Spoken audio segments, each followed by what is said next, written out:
The obvious that I'm married to Charles, and we decided once he brought this to me about the love of music, which I've always known since the time that we got together, and what Rhode Island is missing right now. We thought that this was something good, and I believe in him. So the way he talked about it and the passion that he had, I believe that both of us together, we can go ahead and make it happen. If I'm supporting him, I know he's going to make it happen. I think it's a beautiful thing when he's putting out here for people who don't have a venue and a spot to go ahead and share their music and what they love to do. I think that when you see them up there, you see these artists, they're so grateful. Most of them, a large percentage of them, are grateful that they have the opportunity to go ahead and get the music heard, that they get to perform and do what they love. I think that it's a beautiful thing. It's made it stronger because we spend a lot of time together, and we get to spend time. Whereas if we were here, it probably wouldn't. Probably be in separate rooms. She's reading a book, and I'm on the computer. But when we spend more time, we talk more when we're on our way to shows, coming back from shows. We have a lot more to discuss because we have a lot in common because we know the same people at these shows. When we used to work two different jobs, I didn't know who the people she was talking about. Mary from finance? I'm like, okay, all right, yep. I don't know who that is, so it didn't really resonate. So now it's like I can say something about a person, or she'll say something that happened that night, and we both know who we're talking about. And so it's building a relationship, and to see something grow from nothing, to see where we used to do a show and we get $0 to we making good money, and that's like to see it grow, and for us to know when we do a show it's going to be finances from it. That's making us stronger because we want that little entity to become something special, and we're doing it together. And she's learning her role as far as whereas she used to didn't know what she would do for this company. She used to be I used to say, all right, can you do this? Can you do that? And she wouldn't know where to begin to do it. Now it's like, can you do this and that? And she's already doing it, and she feels comfortable doing it, and we've become a lot stronger as a team and as a couple, pretty much. It takes a strong man to be able to stand back and the attention you get and whatever, and I would say play not you in a household and different, you're gonna be the man of the house and the whole 9 yards, whatever. But when you gotta say, okay, she's getting all this attention and guys is constantly on or whatever, and it won't be nothing serious. But if I go to a club, you're gonna give me that. You're gonna give me a hug. You're gonna get love or whatever. So to have somebody that can understand that, like, okay, whatever, what I mean? It's nothing. They all are on it, whatever. But my baby go home with me, so it works out. My first wife, I could say I probably lost my whole marriage in the beginning, just trying to chase the money, staying in the studio all night long, just being so dedicated to the success of the music, not going home at night, and just my mother and everybody, they support me, but just like my immediate family had at the time, I lost it. My wife now, she I ended up getting divorced because of that, but my wife now, she supports me, but she don't want me to get too wrapped up in it. So I was paying mortgage, paying renting spaces for studio time that was about the same amount as our mortgage.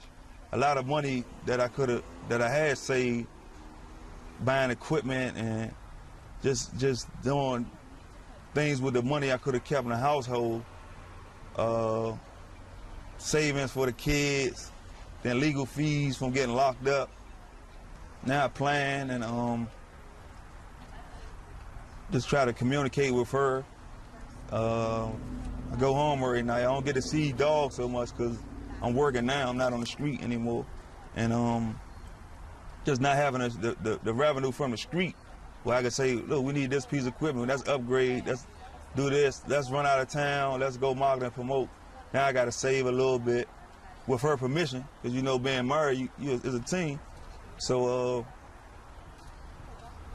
just try to pace it's taking me now what I would have did in a month, a whole year to save, to try to do.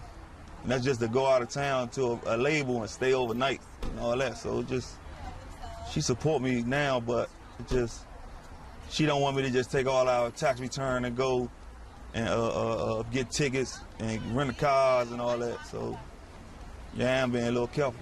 We got the 2 kids at home, you know, had them early. I'm only 22, but she comes down and supports when she can. You know, we got a good family, babysitters, everything like that. She supports it to a level, you know, hates on me. She's like my biggest motivation, though, you know what I'm saying? She definitely keeps me motivated, and all of it just keeps me going. Same with my kids, like, it's all good, though. She's here tonight. She came out to support. Probably one every 5 shows she comes out, you know, just show love.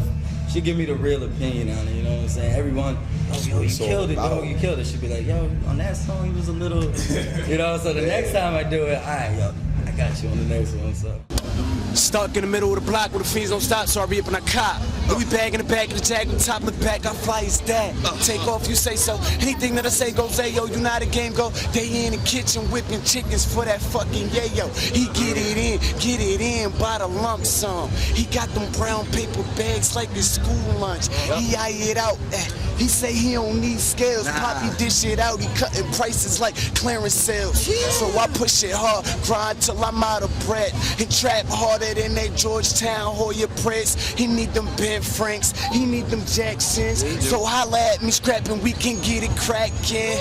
Money in my sock, money in my glove box. If money talk is speaking louder than a mug shot. See, I ain't gotta wait till Friday to get paid. Man, every hour on that clock be my payday. Shit. I feel like what I have is a product that's undeniable, but what I don't have is, you know, that cash, that push that, you know, you need to get on the worldwide stage. So I had to do it the way I do it. I do it guerrilla style. Like, I'm in and out of town, you know, hitting people with my product, trying to get as many people to hear it, producers, artists, writers, you know, whoever, get what they deserve. The mixtape game is very important.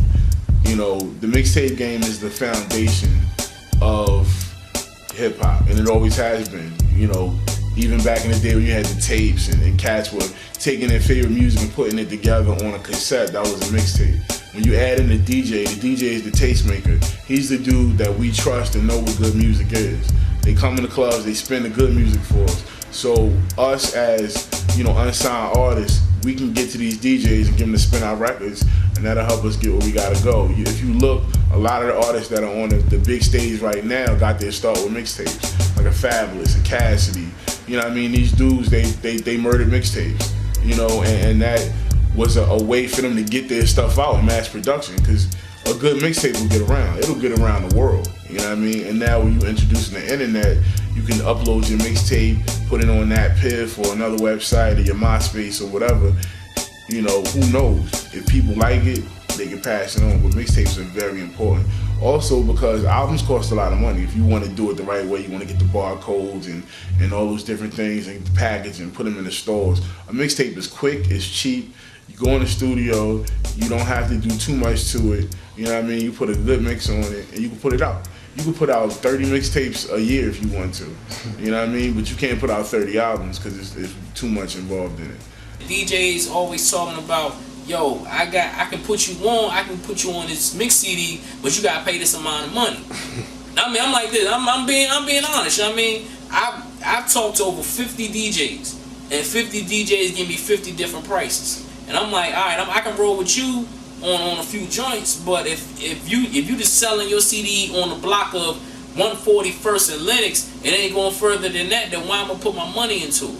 You know what I mean? You give me copies, I blow your name up, but you ain't giving me the recognition or giving my man Geechee P or my man Vito the recognition. So what frustrates me about hip-hop and the game the most is these radio stations, these high-priced producers, and these DJs who say they're real DJs but ain't real DJs. All they do is go on the studio, do a couple scratches, and their CD is finished. A lot of these niggas claiming that they DJs ain't DJing shit. They just throwing on new shit, no type of blending, no type of beat juggling, no type of scratching, nothing. And you calling yourself DJs, it's not really DJing. A DJ is a nigga that can keep the crowd going and partying no matter what you play. And you got the crowd reacting to what you playing. That's a DJ. Mixtapes, when I came up, you had doo-wop, you had Kid Capri, you had Frankie Cutlass, you had niggas like that that actually made hip-hop mixtapes with new shit and had that shit continuously going, blending, beat judging, all that shit. That to me right there is a real DJ mixtape shit. This new mixtape shit now is just niggas screaming new shit or whatever and just throwing on a new song. That's it. The mixtape is hood. It's the basic level of hip hop. Like, yo, this is me, and this is the dude that's co-signing me. You know what I mean? So that's what I did, and that's what people gonna keep doing. Look at DJ Drama. You know what I mean? Gangsta Grills, branded. You know what I mean? Putting dudes out there. You know, he say it's hot, people listen. You know, so mixtapes are very important. I mean, mainstream radio seem like they so. It's all about who you know, first of all, you know, and then, you know, it's about the dollars, you know. Internet, you know, you coming across, man, you in the hood, you talking to people, it's just that simple. If it's tight, you support it, you backing it, you could just go ahead and play it on the internet. You know, you got more people that's on the internet just as much as listening to the radio. So you cut a lot of the middleman out. You cut a lot of the politics out. Everything you put out ain't gonna be tight, but you know, sometimes when you tell a brother, you know, it's almost there, keep working on it, you know, keep listening to the show, you may hit on the show, you know what I'm saying? So that's encouraged, you know, we try to encourage brother if it's not tight enough to put on, be played on the show. You know, if it is, be played. Well, when I first started, I was DJing. So I was a DJ.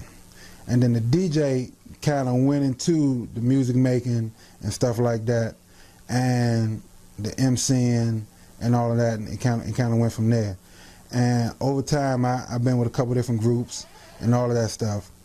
Over time, like kind of just naturally having the studio, I was doing more work as far as production, and people were asking me to do more work in terms of production than anything else.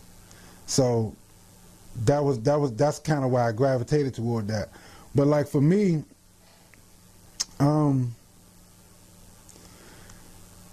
I'm not gonna say I lost the taste for it, but when you start, I kind of lost a little bit of a taste for it when you see a lot of these guys that, when I go to shows and different things like that, that kind of take a real stereotypical approach to the music game.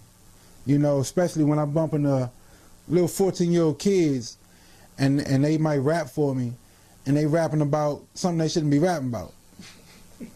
Basically because that's what they think they should be rapping. So things like that, I'm not going to say discourage me, but it kind of tanked the whole music industry.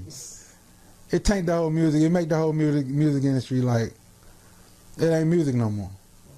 A lot of mistakes I see that a lot of these local artists and up-and-coming artists, I hate to just say local artists, but up-and-coming artists, a lot of problems I see is the fact that they don't really have a direction, and they don't have a lane per se that they're going into. They're pretty much copying what they already see on TV, and by the time their product come out, that thing that they copied 6 months ago has moved on to something else, and they done spent all their money copying that specific time period, and by the time they come out, they date it. And they, you know, it is best if they try to do something that's original and something new, other than following the trends. And you know, when they come out, it seems as though it's fresh. Yo, check it. My name is Playboy Nice, holding it down with my piece. That's how we do it. Somebody hold my drink, please. Yo, it's that critical, individual, power subliminal, a criminal. Okay. Real quick, that put that stick in you. Kill 100 suckers and I still wouldn't remember you. I'm psychotic, erotic, money in my pocket. Glocks I cock it, mics I rock it. Punch your eye socket, gone away, flown away. Your life, gone a day. Don't moan, I say. Get paid on Friday, smoking on the highway. In the sly way, hating make my day. Shit can get critical, haven't reached my pinnacle, so stop spitting, boo, before suckers start getting you. Hitting you, put both of your legs and make you split in two. Get around like carousels, ain't no one similar, equal, or even parallel.